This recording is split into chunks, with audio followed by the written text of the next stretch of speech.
Bonjour, nous recevons aujourd'hui M. Alimana Bathily. Alimana Bathily qui est un consultant en communication et médias, ancien coordonnateur de l'Association mondiale des radios communautaires pour l'Afrique. M. Alimana Bathily, bonjour. Bonjour Fred. Comme vous savez, Yahya Jammeh a finalement accepté de transmettre le pouvoir à son successeur, M. Adama Barrow. Que vous inspire d'abord le dénouement de cette crise? C'est un sentiment donc de soulagement. Soulagement qu'un régime qui a perduré pendant 22 ans, un régime qui n'était pas démocratique, soit enfin mis à terre. Donc c'est un soulagement de voir ce régime finalement finir. Un soulagement d'autant plus grand que ça s'est fait dans des conditions, disons, pacifiques, sans effusion de sang. Donc, bon, soulagement et, disons, satisfaction. Bien que les forces de la CEDEAO étaient entrées en territoire gambien. Oui, alors, ça, c'est un développement qui est très intéressant à voir. La manière dont la CEDEAO s'est pris pour acculer M. Jammeh à la reddition. C'est tout à fait inédit, cette procédure, et c'est très intéressant et plein d'enseignements. Et c'est à saluer, je veux dire, la méthode que la CEDEAO a mise en œuvre cette fois-ci. Alors, la CEDEAO, bien sûr, dans le cas de la Gambie, je pense qu'elle n'a pas traîné les pas, contrairement à la situation au Mali il y a quelques années ou dans d'autres pays. Est-ce que, bon, on ne dirait pas que voilà, la Gambie c'est un menu fritin et la CEDEAO s'est empressée, mais quand c'est un pays beaucoup plus important, elle traîne le pas, elle passe le temps à faire des rencontres, des réunions, à n'en plus finir. Bon, peut-être, mais je pense aussi qu'il y a une certaine, enfin je voudrais croire qu'il y a une certaine évolution aussi dans la région, une prise de conscience plus aiguë de la nécessité de répondre aux exigences des populations. Surtout quand, comme dans le cas de la Gambie, elles se sont massivement organisées pour, dans les urnes, vraiment faire un véritable camouflet au dictateur. Alors à ce moment-là, il était difficile de ne pas réagir. Et oui, c'est vrai que la position, disons, géographique de la Gambie a facilité les choses. Mais je crois qu'il y a... Un pays incrusté dans le Sénégal. Le fait que la Gambie soit complètement enclavée dans le Sénégal a facilité les choses. D'un point de vue, disons, militaire et tactique, c'est certainement plus facile.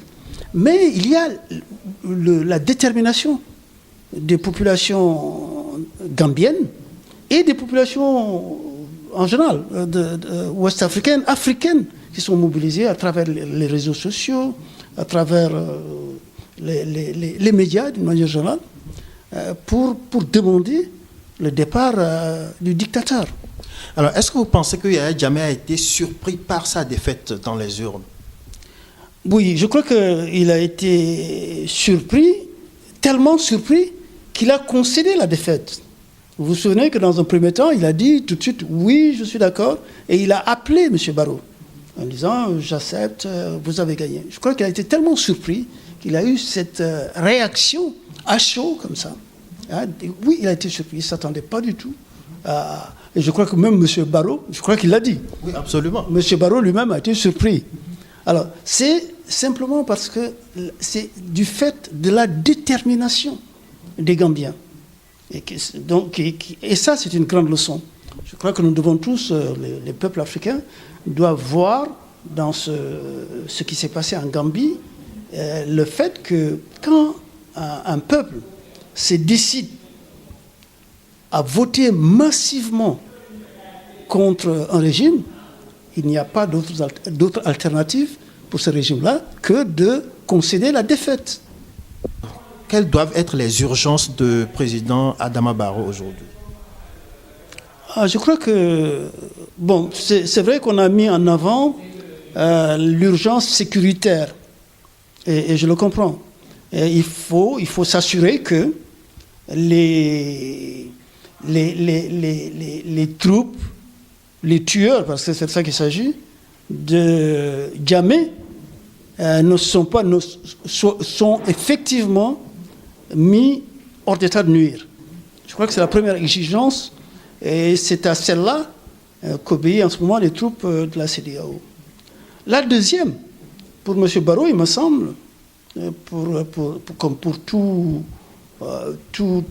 homme qui a été élu démocratiquement, c'est de rendre compte, de se présenter devant son peuple et de prendre en compte, enfin de l'assurer de sa détermination à gouverner, en prenant en compte ses intérêts. Et puis, évidemment, il faut former un gouvernement. De quelles compétences doit-il s'entourer pour mieux réussir sa mission à la tête de la Gambie?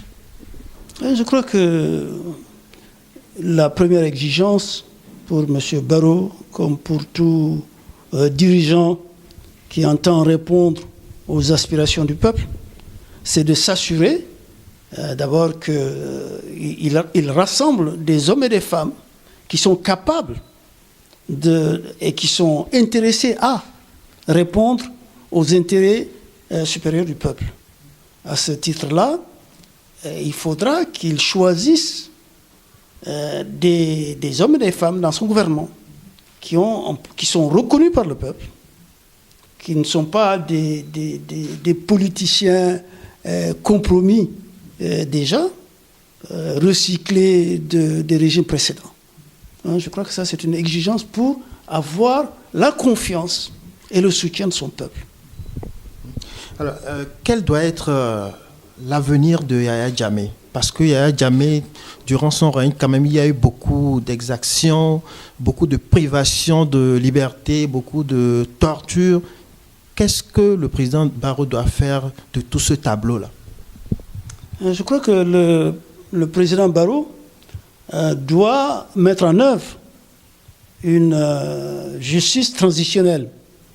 C'est-à-dire qu'il doit, prenant en compte la situation de transition dans laquelle son pays est, d'une dictature à, on l'espère, une démocratie, faire le bilan d'un point de vue juridictionnel, enfin, en appliquant les principes de la justice. Qu'est-ce qui s'est fait dans ce pays?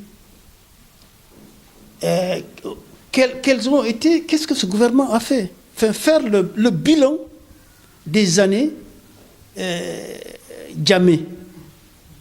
Et en ce moment-là, écouter la population, qu'il y ait une espèce de procès public de ce régime, que les gens parlent. Pendant 22 ans... Ils extériorisent leur frustration. Voilà, pendant 22 ans, il y a eu une chape de plomb sur ce pays. Les gens n'osaient pas parler. Il y a une police secrète. Il paraît que quand les Gambiens étaient plus de 2, ils se regardent pour savoir si le troisième n'est pas un agent de la police spéciale. Donc, il faut libérer la parole des Gambiens. Et libérer la parole des Gambiens dans le sens qu'ils expriment les exactions dont ils ont été l'objet pendant ces années-là. Il y a eu des meurtres. Par exemple, le journaliste Daïde Aïdara, qui a été tué. Et il n'y a jamais eu véritablement d'enquête. D'opposants emprisonnés, disparus. Voilà. Il y a eu Sendeng récemment qui a été tué. Donc, il faut faire le bilan. Il ne s'agit pas, bien entendu, de faire une chasse aux sorcières. Mais s'il y a des sorcières, il faut bien les chasser. Non, il faut éviter. Non, il faut les exorciser. Pas les tuer, les amener à parler, par exemple, à avouer leurs crimes. Et en ce moment-là, on pourra pardonner les crimes. Mais il faut que les crimes soient connus, dits et traités en conséquence. Voilà, sans chasse aux sorcières, sans exactions, etc. Alors, est-ce que le départ de Yahya Jammeh, c'est une aubaine pour la résolution de la crise casamançaise, étant entendu qu'on a souvent dit que Yahya Jammeh soutenait des rebelles, qu'il les entretenait, les nourrissait et tout? Alors, je ne sais pas. Je ne sais pas jusqu'à quel point Yahya Jammeh était déterminant dans la crise casamançaise, dans son soutien, soi-disant soutien aux rebelles casamançais, à mon avis, n'était pas déterminant.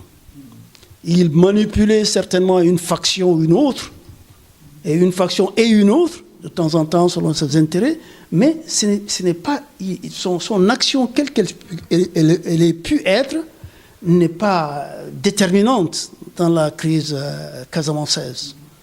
Il me semble que oui, c'est une opportunité, mais il faut surtout que les Sénégalais, que les autorités sénégalaises prennent enfin leur courage à deux mains et voient de face les problèmes, les revendications du MFDC et traitent directement face à face avec le MFDC et règlent cette situation définitivement. Je veux dire que la résolution finale de la crise casamançaise dépend aujourd'hui plus que jamais du gouvernement sénégalais. Tant mieux si la petite action malfaisante de Jammeh n'a plus cours, mais enfin, à elle seule, ça ne suffit pas pour régler la situation. D'ailleurs, on envisageait que dans la résolution de cette crise, il faut également la participation de la Guinée-Bissau, de la Guinée-Conakry également. Oui, certainement, mais il faut surtout que le gouvernement sénégalais, enfin, organise en face à face avec le MFDC. Qu'importe si c'est une tendance ou une autre, mais en tout cas officiellement avec le MFDC. Vous savez, ces crises-là, on en a eu une illustration récemment en Colombie avec les FARC et le gouvernement. Alors, la guérilla colombienne, c'est la seule guérilla et aussi vieille que celle du MFDC, parce qu'elle dure depuis... Oui, c'est peut-être la plus ancienne, mais après elle, la crise, ce qu'on appelle la crise casamançaise, est la plus vieille rébellion armée, guérilla armée au monde. Alors, il est temps que ça cesse. Et pour que ça cesse, il faut, comme ça s'est fait en Colombie, que le gouvernement et le MFDC, chez une tierce partie, certainement, oui, ça peut être la Guinée-Bissau, ça peut être la Guinée-Conakry, ça peut être le Vatican, en tout cas, qu'il y ait une tierce partie, disons, qui est, comme on dit, un honnête milieu, une partie qui est intéressée honnêtement, qui n'a, je veux dire, d'intérêt ni avec l'une des parties, ni avec l'autre, qui n'est compromise ni avec le gouvernement, ni avec les MFDC, une partie neutre, donc, qui facilite ces échanges-là. Il faut que ça se fasse. Il ne tient qu'à ça pour qu'il y ait une paix définitive en Casamance. On ne peut pas dire que le gouvernement sénégalais n'a jamais essayé? Ou bien vous pensez que c'est un peu plus facile aujourd'hui de parler en face à face avec le MFDC? Oui, c'est-à-dire que bon, le gouvernement sénégalais a certainement essayé, mais le gouvernement sénégalais a toujours voulu que toutes les tendances soient là du MFDC. À mon avis, c'est une perte de temps, parce que les gens qui ne veulent pas de la paix trouveront toujours des moyens de diviser. Donc, à mon avis, il y a maintenant, en tout cas, une grande partie du MFDC qui est connue, qui s'est déclarée en faveur de la paix. Allons-y à la paix, à la table de négociation. Sans attendre ceux qui traînent les pattes. Sans attendre ceux qui traînent les pattes, et sans condition de part et d'autre. Aujourd'hui, avec le nouveau président, quel doit être l'avenir des relations sénégalo-gambiennes? À mon avis, elles doivent être ce qu'elles n'auraient jamais dû cesser d'être, c'est-à-dire des relations fraternelles, des relations confiantes, des relations, vraiment les relations les plus, disons, détendues que deux États peuvent avoir. Étant donné que c'est vraiment le cas de dire que c'est des des pays frères. Bon, donc, doivent être des relations finalement les plus équilibrées au monde, et confiantes, sans qu'il y ait un grand frère et un petit frère, d'égalité. Alors, est-ce qu'on pourrait envisager encore la confédération sénégambienne après Yaya Jammeh? Est-ce que c'est une possibilité? Et vous savez, la confédération sénégambienne est basée sur la réalité. Je veux dire, sur le fait que la Gambie et le Sénégal, c'est vraiment un même peuple. C'est le cas de le dire. Quand on dit ça du Sénégal et de la Gambie, ce n'est pas une manière de parler. C'est vraiment en fait la même langue, les mêmes religions, les mêmes ethnies, voilà. Et géographiquement imbriqués l'un dans l'autre. Donc, ce serait tout à fait normal qu'il y ait une forme de gouvernement partagé. Évidemment, c'est un fait colonial, mais on aurait pu le dépasser depuis longtemps. Mais pour qu'on le dépasse, il faut surtout pas que ce soit une initiative du gouvernement sénégalais. Parce que ce serait vécu par les Gambiens comme une forme d'impérialisme.